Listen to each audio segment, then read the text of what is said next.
Do you want to buy a condo? I get so many questions from buyers about condominiums, so I thought I'd make a video that addresses the top 16 mistakes that I have heard about over my 18 plus years as a realtor. And we'll get into it right after this.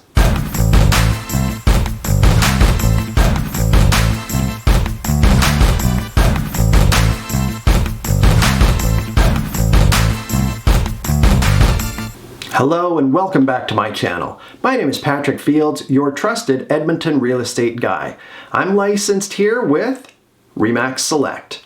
And if you want to be an educated buyer and save yourself time, money, and frustration, then go ahead and hit that subscribe button so you don't miss my next video.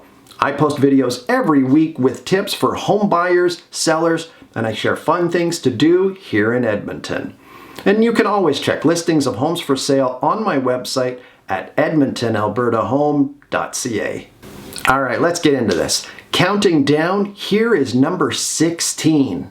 Buying off of a floor plan and not knowing what your windows will look out at. When you buy brand new, you can be in for some surprises. The nice thing about resale condos is that you get to see what you'll be looking at. What you see is what you get. There's nothing worse than looking out at garbage bins. Number 15. Again, if buying brand new, not researching the builder or developer.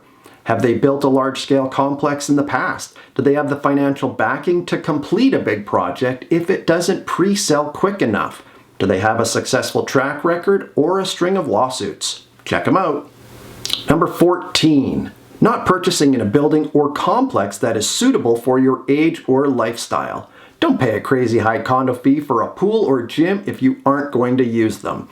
And if you're 55 or 65 plus years of age, don't buy in a complex where there's tons of young children or young adults, unless you enjoy loud voices, video game noises, rumbling bass sounds, etc. And don't buy a two-story home if you can't do the stairs soon. And really, you should be in a bungalow-style home. Next is not having proper insurance. You need contents and liability insurance. If your sink, dishwasher, or washing machine leak and cause water damage to the unit below you, you're going to be at fault, and your insurance company will be contacted to pay damages. Yes, the management company has building insurance, but know what that covers and make sure you have proper insurance. Talk to your insurance company.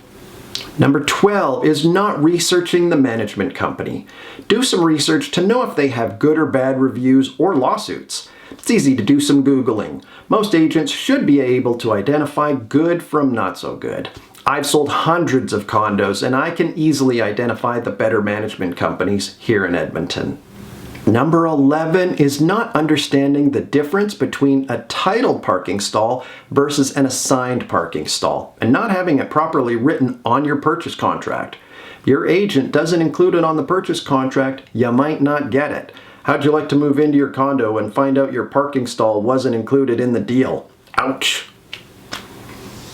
Number 10, not buying an appropriate sized home for your needs. Don't buy a studio or a one-bedroom if you need an extra bedroom for storage or company that visits.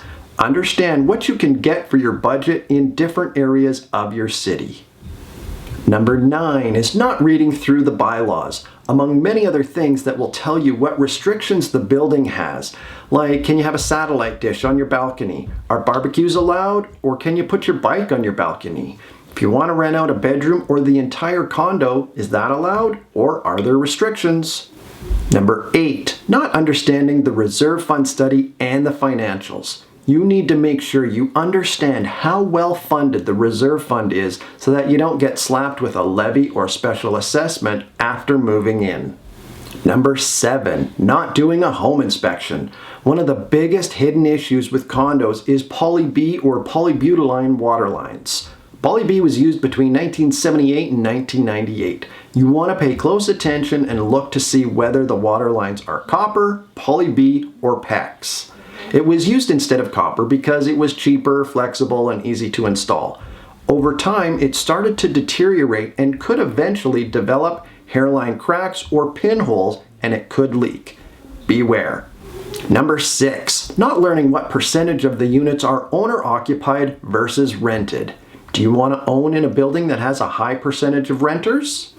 Number 5 is not checking out what your neighbors are like. Do they have pets that might bark? Do they have loud children? Is the unit above you constantly stomping around and making noise? Try to get a feel for who will be living around you and what noise reduction measures and solutions are used. Mistake number 4, not knowing if pets are allowed. Don't buy in a building or complex that doesn't allow pets if you eventually want to get a cat or a dog. Number 3, not joining your board or at least attending monthly board meetings. This is your chance to have a say in how the complex is run and where your money will be spent. Take one night a month and have your say in the decisions that are made for your financial future. Or don't complain when they do things that you don't agree with. Number 2 is buying something that has been over upgraded or getting swept away without thinking about the resaleability.